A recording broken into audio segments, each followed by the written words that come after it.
ഈ ഛത്തീസ്ഗഡിൽ ഈ സംഭവം ഉണ്ടായ ഉടനെ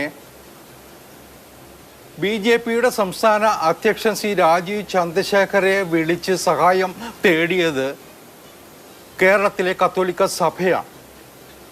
ഇങ്ങനെ 2 സിസ്റ്റേഴ്സിനെ അറസ്റ്റ് ചെയ്തിട്ടുണ്ട്. അതിനകം വാർത്തകൾ വന്നിട്ടുണ്ട്. അവരെ സഹായിക്കണം. ആ ഒരു മെസ്സേജ് ഏറ്റെടുത്തുകൊണ്ടാണ് രാജീവ് ചന്ദ്രശേഖർ മുന്നോട്ട് പോയത്.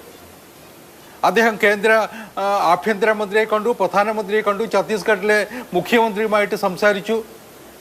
അതിനൊപ്പം നമ്മുടെ കേന്ദ്രമന്ത്രി ജോർജ് കുര്യൻ അദ്ദേഹം ഈ സിസ്റ്റേഴ്സ് ഉൾപ്പെട്ട കോൺഗ്രിഗേഷൻ്റെ മേധാവികളുമായിട്ട്, അവിടുത്തെ ആ സന്യാസി മഠത്തിൻ്റെ തലപ്പത്തുള്ളവരുമായിട്ടും ബന്ധപ്പെട്ടിരുന്നു.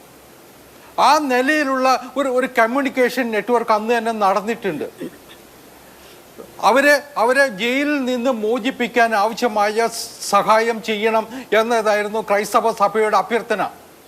അത് പാലിക്കപ്പെട്ടിട്ടുണ്ട്. അതിൽ കുറച്ച് കാലതാമസം വന്നിട്ടുണ്ടാവാം. അതിനുള്ള കാര്യകാരണങ്ങളൊക്കെ നമ്മൾ പലവട്ടം പല ദിവസങ്ങളിൽ ചർച്ച ചെയ്തതാണ്. ഞാൻ അതിലേക്ക് ഇപ്പോൾ തൽക്കാലം കടക്കുന്നില്ല. പക്ഷെ അവർ പുറത്തിറങ്ങിയിട്ടുണ്ട്.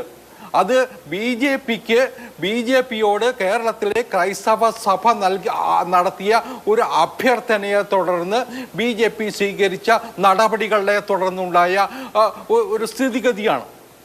ഇവിടെ ഒരു കാര്യം കൂടി മനസ്സിലാക്കണം. നമ്മുടെ ഒരു അയൽവക്കത്ത് ഒരാളുടെ വീടിന് തീ പിടിച്ചൊരു സഹായം ചോദിച്ചാൽ അതിൽ സഹായിക്കാനുള്ള ചുമതല എല്ലാവർക്കും ഇല്ലേ? ആ ഉത്തരവാദിത്തമാണ് ഭംഗിയായിട്ട് ബി.ജെ.പി ഇവിടെ നിർവഹിച്ചിട്ടുള്ളത്. പിന്നെ ബാക്കിയുള്ള കാര്യങ്ങൾ, കേസും ഒക്കെ, അത് അതിൻ്റെ നിയമത്തിൻ്റെ വഴിയെ പോകട്ടെ. കോടതി തീരുമാനിക്കട്ടെ. ഞങ്ങൾക്ക് അതിലൊന്നും ഇടപെടാനില്ല. അത് അതിൻ്റെ വഴിയെ പോകട്ടെ.